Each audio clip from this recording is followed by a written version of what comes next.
Hello student, এইটো আজি 4 number class. আমি অলৰেডি ফাৰ্ষ্ট চেপ্টাৰটো খতম কৰিলোঁ, ফিনিছ কৰিলোঁ।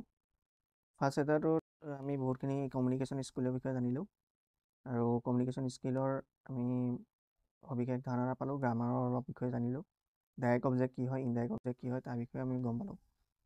আৰু ইয়াৰ যিখিনি প্ৰব্লেম আছে সেই প্ৰব্লেমখিনি আমি পাছত একেলগে কৰিম, গোটেইটা চেপ্টাৰ একেলগে প্ৰব্লেমখিনি কৰিম। এতিয়া আমি ছেকেণ্ড ইউনিটটো যাওঁ, সেইটো হৈছে ছেল্ফ মেনেজমেণ্ট স্কিল।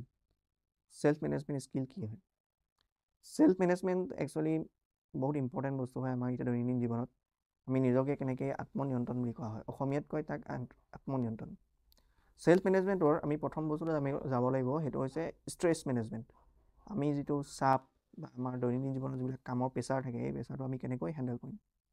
এতিয়া তোমালোকৰ কামত কিছুমান মানে ক্লাছ 10ত পঢ়ি থকা ষ্টুডেণ্টৰ কাৰণে বহুত প্ৰেছাৰ থাকে, ছ'চাইটিৰ পৰাও প্ৰেছাৰ থাকে, ঘৰৰ পৰাও প্ৰেছাৰ থাকে, কেনেকৈ আমি মেট্ৰিকটো পাছ কৰিব পাৰিম। গতিকে সেই কামখিনি আমি কেনেকৈ সময়মতে কৰি গ'লে আমাৰ সেই প্ৰেছাৰটো কমি যাব, বা চিনচিয়াৰলি আমি কামটো কৰি গ'লে কেনেকৈ আমি সেই প্ৰেছাৰটো হেণ্ডেল কৰিব পাৰিম আৰু এটা আমি ভাল ফলাফল মেট্ৰিকত দেখাব পাৰিম। সেইটোৱেই এটা ৱে হৈছে ছেল্ফ মেনেজমেণ্ট। এইটো মেট্ৰিকটোতো প্ৰথম ষ্টেজ তোমালোকৰ কাৰণে, বাকী গোটেই জীৱনতো তোমালোকে ষ্ট্ৰেছ মেনেজমেণ্ট কৰিবলৈ শিকিব লাগিব। তেতিয়াহ'লে স্ব-ব্যৱস্থাপনা কি হয়? স্ব-ব্যৱস্থাপনা যাক আত্মনিয়ন্ত্ৰণ বুলিও কোৱা হয়, ই হৈছে বিভিন্ন পৰিস্থিতিত নিজৰ আৱেগ, চিন্তা, আচৰণ কাৰ্যকৰীভাৱে নিয়ন্ত্ৰণ কৰা ক্ষমতা। ইয়াত নিজকে অনুপ্ৰেৰণা আৰু লক্ষ্য নিৰ্ধাৰণৰ কৰাও অন্তৰ্ভুক্ত থাকে। ছেল্ফ মেনেজমেণ্টত এটা বস্তু কৈছে যে ইয়াত নিজকে অনুপ্ৰেৰণা বা নিজক কেনেকৈ মটিভেট কৰিবা। কোনো ক্ষেত্ৰত এনেকুৱা হ'ব তোমাক মটিভেট কৰা বেলেগ মানুহ নাথাকিব, তুমি সেই ক্ষেত্ৰত তুমি নিজে নিজক মটিভেট কৰিব লাগিব আৰু নিজৰ লক্ষ্য নিজেই নিৰ্ধাৰণ কৰিব লাগিব। গম পাইছানে? এইটো হৈছে ছেল্ফ মেনেজমেণ্ট বা আত্মনিয়ন্ত্ৰণৰ স্ব-ব্যৱস্থাপনাৰ এটা ডেফিনেশ্যন, মানে পৰিচয়। এতিয়া চাপ কি হয়? What is pressure, what is stress? Stress কি হয়? যিকোনো অনুভৱ কৰা দাবী, ভাবুকি প্ৰতি আমাৰ আৱেগ, মানসিক, শাৰীৰিক আৰু সামাজিক প্ৰতিক্ৰিয়া হিচাপে চাপক সংজ্ঞা দিব পাৰি। এই দাবী বা ভাবুকিসমূহক চাপ বুলি কোৱা হয়। আমাৰ কিছুমান শাৰীৰিক দাবী থাকে, ভাবুকি থাকে, যেনেকৈ ভাবুকি মিনছ প্ৰেছাৰ এটা থাকে, চাপ এটা থাকে যে আমি পৰীক্ষাত মেট্ৰিকত ভাল ৰিজাল্ট এটা কৰিব লাগিব। সেইটো তোমালোকৰ কাৰণে এটা চাপ হয়। তো সেইটোক কেনেকৈ আমি মানসিকভাৱে, শাৰীৰিকভাৱে এইটো কেনেকৈ কণ্ট্ৰল কৰিম, নিয়ন্ত্ৰণ কৰিম, সেইটো হৈছে। সেইটো কি হ'ব পাৰে? সামাজিকভাৱেও হ'ব পাৰে, আৱেগিকভাৱেও হ'ব পাৰে, মানসিকভাৱেও হ'ব পাৰে, ফিজিকেলভাৱেও হ'ব পাৰে, চব বিভিন্ন ধৰণৰ হ'ব পাৰে। এতিয়া আমি চাপটো কেনেকৈ মেনেজ কৰিম, কেনেকৈ আমি প্ৰেছাৰটো হেণ্ডেল কৰিম? চাপ নিয়ন্ত্ৰণ কৰিবৰ কাৰণে ABC সদায় মনত ৰাখিব লাগে। কি কৰিব? এ মানে হৈছে প্ৰতিকূল বা adversity or the stressful event, মানে প্ৰতিকূলতা বা চাপপূৰ্ণ ঘটনা। বি মানে হৈছে belief or the way you respond to the event. এতিয়া সেই চাপপূৰ্ণ ঘটনা তুমি নিজেই কেনেকৈ সেইটোক ৰেছপণ্ড কৰিছা, তুমি কেনেকৈ লৈছা, তোমাৰ বিশ্বাসটো কিমান আছে সেই পৰিস্থিতিত তোমাক হেণ্ডেল কৰিব পাৰে। চিটো হৈছে ঘটনাটোৰ পৰিণাম বা কাৰ্য বা ফলাফল, consequence or action and outcome of the event. ঠিক আছে? যেনেকৈ তোমাৰ এতিয়া মেট্ৰিকৰ কাৰণে মই মেট্ৰিকৰ কথা এইটো কাৰণে কৈ আছোঁ, কাৰণ মেট্ৰিক SSLCটো তোমালোকৰ এতিয়া তোমালোকৰ কাৰণে মেইন এক্সাম হৈ আছে। তোমালোকে গোটেই জীৱনটোত যিমানখিনি পঢ়িলা এতিয়ালৈকে, একদম ক শ্ৰেণীৰ পৰা 10লৈকে, সেই গোটেই ফলাফলটো নিৰ্ভৰ কৰিব মেট্ৰিকৰ ৰিজাল্ট। গতিকে সেইটো এটা সামাজিকভাৱে প্ৰেছাৰো থাকে, তোমাৰ ঘৰখনৰ ফালৰ পৰা প্ৰেছাৰ থাকে, আৰু তোমাৰ ওপৰতো প্ৰেছাৰ থাকে, তোমাৰ নিজৰ ফালৰ পৰা মই কৰিবই লাগিব, সেইটো এটা নিজৰ ফালৰ পৰা প্ৰেছাৰ। গতিকে সেইটো কেনেকৈ সহায় কৰিবা, তুমি কেনেকৈ সেইটো বস্তুত হেৰি কৰিবা? কোনোবাই যদি তোমাক কয় তুমি নপঢ়া কেলৈ, সেইটো তুমি তেওঁক উল্টাই কিবা কৈ দিবা নেকি যে মই নপঢ়োঁ, তোমাৰ কি হ'ল? গতিকে সেইটো নহয়। সেইটো তুমি কি হ'ব লাগিব, সেইটো তুমি নিজকে হেণ্ডেল কৰিব লাগিব। হয়, মই পঢ়িব লাগে, মই কেনেকৈ কৰিব পাৰিম, মই কেনেকৈ আৰু অকণ পঢ়িব পাৰিম, সেইবিলাক হৈছে স্ব-ব্যৱস্থাপনা। ঠিক আছে? আৰু কনচিকুৱেঞ্চ বা ফলাফলটো কি হ'ব সেই বিষয়েও অলপ চিন্তা কৰা। সেইবিলাক হৈছে consequence, action and outcome of the event. Outcome মানে ফলাফল, ফলাফলটোৰ বিষয়ে চিন্তা কৰা। চাপ ব্যৱস্থাপনাই আমাক কেনেকৈ সহায় কৰে, ষ্ট্ৰেছ মেনেজমেণ্টটোৱে কেনেকৈ, এতিয়া এইখিনি হৈছে চাপ, প্ৰেছাৰ এনেকুৱা আহিব পাৰে, আৰু সেইখিনি আমি কেনেকৈ হেণ্ডেল কৰিম। আৰু এইবিলাক যদি আমি হেণ্ডেল কৰিবলৈ শিকি যাওঁ, কিবা এটা প্ৰেছাৰ পাইছা তুমি, সেইটো হেণ্ডেল কৰিবলৈ যদি শিকি যাওঁ, তেতিয়াহ'লে আমাৰ কি সহায় হ'ব? আমাৰ কি সহায় হ'ব যদি আমি প্ৰেছাৰ আমাৰ জীৱনত প্ৰেছাৰ থাকিব যিকোনো প্ৰেছাৰ যদি প্ৰেছাৰ থাকে তেতিয়াহ'লে তুমি যদি প্ৰেছাৰটো হেণ্ডেল কৰিব পাৰা তেতিয়াহ'লে তোমাৰ কি হ'ব এক আনন্দময় জীৱন উপভোগ কৰিব পাৰিবা সময়মতে কামবোৰ মনোযোগেৰে সম্পূৰ্ণ কৰিব পাৰিবা তোমাৰ বেছি প্ৰেছাৰ থাকে তুমি কাম কৰিবলৈ মন নকৰা তোমাৰ কামত খেলি মেলি হয় যদি সময়মতে কামবোৰ মনোযোগেৰে সম্পূৰ্ণ কৰাত সহায় কৰিব যদি ষ্ট্ৰেছ মেনেজমেণ্ট তুমি জানা এজন সুখী ব্যক্তি হোৱাত কিয়নো তুমি চাপমুক্ত প্ৰেছাৰ থকা মানুহ সুখী নহয় মানে তোমাৰ ব্লাড প্ৰেছাৰৰ কথা কোৱা নাই যিটো মানসিক প্ৰেছাৰ থকা মানুহ কেতিয়াও শান্তি নাথাকে গতিকে মানসিক যেতিয়া প্ৰেছাৰ তুমি নাথাকিবা তেতিয়া তোমাৰ কি হ'ব তুমি সুখীভাৱে জীৱন যাপন কৰিবা অধিক উদ্যমী হোৱাত আৰু বন্ধুবৰ্গ বা পৰিয়ালৰ সৈতে ভাল সময় অতিবাহিত কৰাত আৰু উদ্যমী হ'ব পৰা মানে কাম কৰাত তোমাক ক্ষমতাটো বাঢ়িব আৰু বন্ধুবৰ্গ বা পৰিয়ালৰ সৈতে তুমি সময় অতিবাহিত কৰিব পাৰিবা এতিয়া চাপ নিয়ন্ত্ৰণৰ পদক্ষেপ কি তুমি এতিয়া কেনেকৈ চাপ নিয়ন্ত্ৰণ কৰিব পাৰিবা মানে পদক্ষেপ মানে সতৰ্ক হ'বা যে আমি চাপত আছোঁ তুমি কেতিয়াবা মানুহে গমেই নাপায় যে তুমি কামৰ প্ৰেছাৰত আছোঁ বুলি মানুহে বহুত মানুহে এটা কথা গম নাপায় যে প্ৰেছাৰত আছোঁ সেইটো জানিবৰ কাৰণে কি কৰিব কিছুমান লক্ষণ দেখা দিয়ে চাপৰ লক্ষণবোৰৰ প্ৰতি লক্ষ্য ৰাখিব লাগিব যেনেকৈ কিছুমান তোমাৰ মেণ্টেল প্ৰেছাৰ কিছুমান আছে সেই প্ৰেছাৰৰ তোমাৰ লক্ষণ যেনে মূৰ বিষ প্ৰেছাৰ বেছি হ'লে বা চাপ বা মানসিক কষ্ট বেছি হয় তেতিয়া তোমাৰ কি হ'ব মূৰ বিষ হ'ব টোপনি নাহিব দুখ ভাৱ হ'ব অত্যাধিক উদ্বেগ হৈ যাবা উদ্বিগ্নতা তোমাৰ বাঢ়ি যাব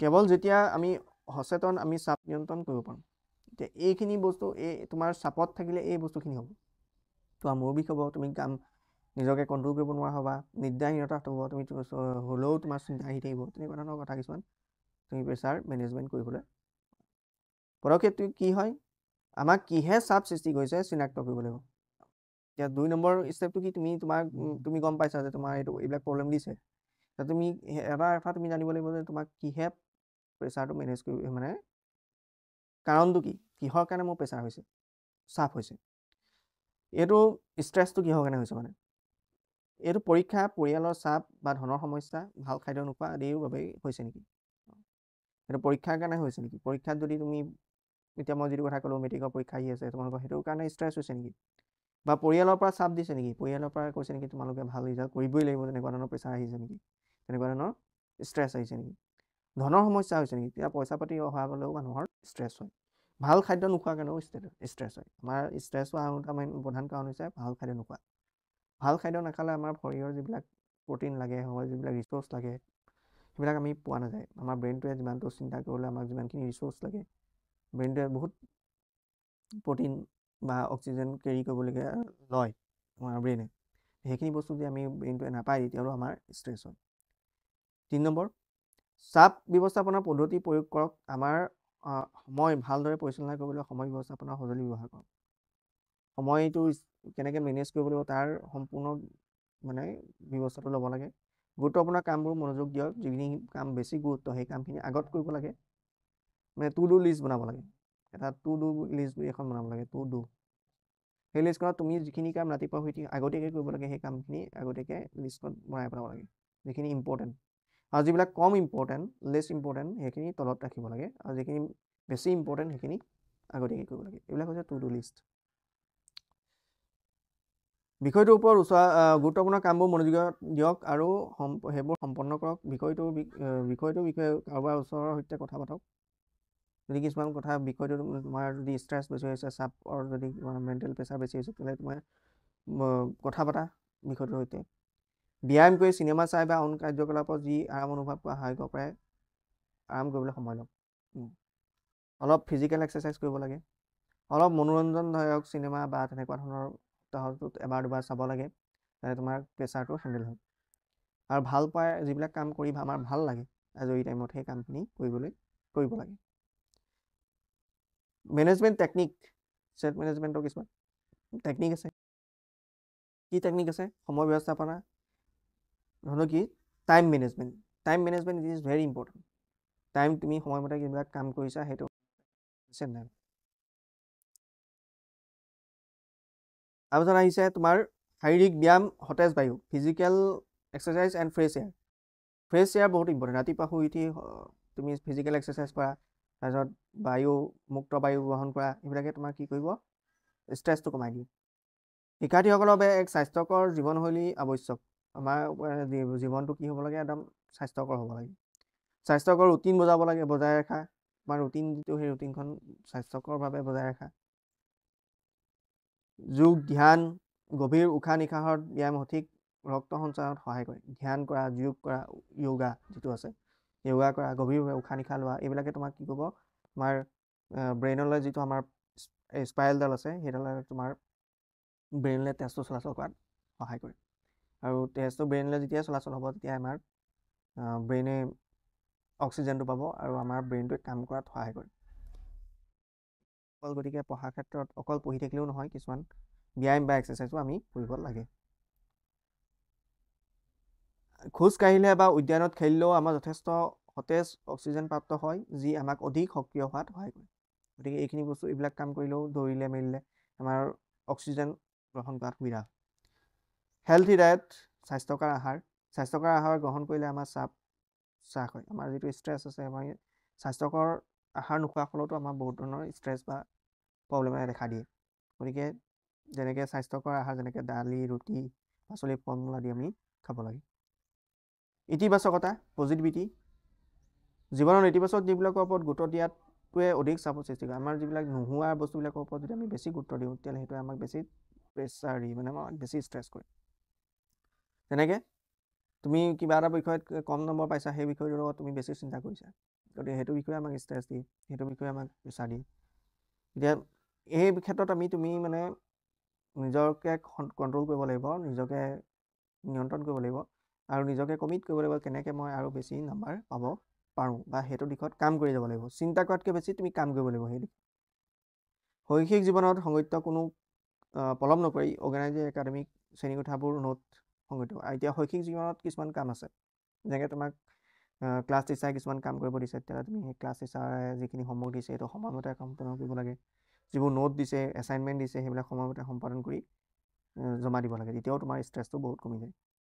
তাৰপিছত আহিলে তুমি শ্লিপ। আমি কমেও 7 ঘণ্টাৰ বাবে দিনটোত ভাল নিশা টোপনি যোৱাটো উচিত। পিছদিনা আমাৰ মগজু বা শৰীৰে ভালদৰে কাম কৰিবলৈ ৰিচাৰ্জ হয়। আৰু টোপনিটো বহুত ইম্পৰ্টেণ্ট। কিছুমানে 5 ঘণ্টা, 4 ঘণ্টা, 2 ঘণ্টা এনেকৈ হয়। এনেকৈ হ'লে কি হ'ব, আমাৰ টোপনিটো সম্পূৰ্ণ নহ'ব। আমাৰ যিটো স্বাস্থ্য, সেই টোপনিটোৱে বহুত নিয়ন্ত্ৰণ কৰে।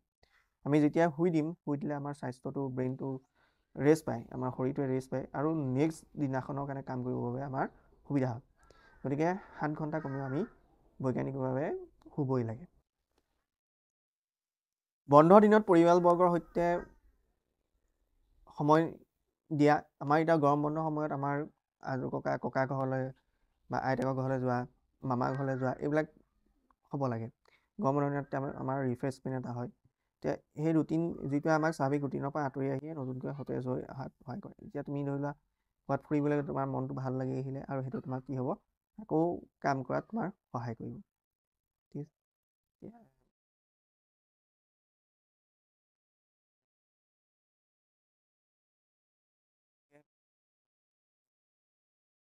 বুজি পোৱা নাই যদি, আৰু এই কিতাপখন যদি লাগে, তেতিয়াহ'লে তোমালোকে তলত লিংক আছে, লিংকত তোমালোকে গৈ অৰ্ডাৰ কৰিব পাৰিবা।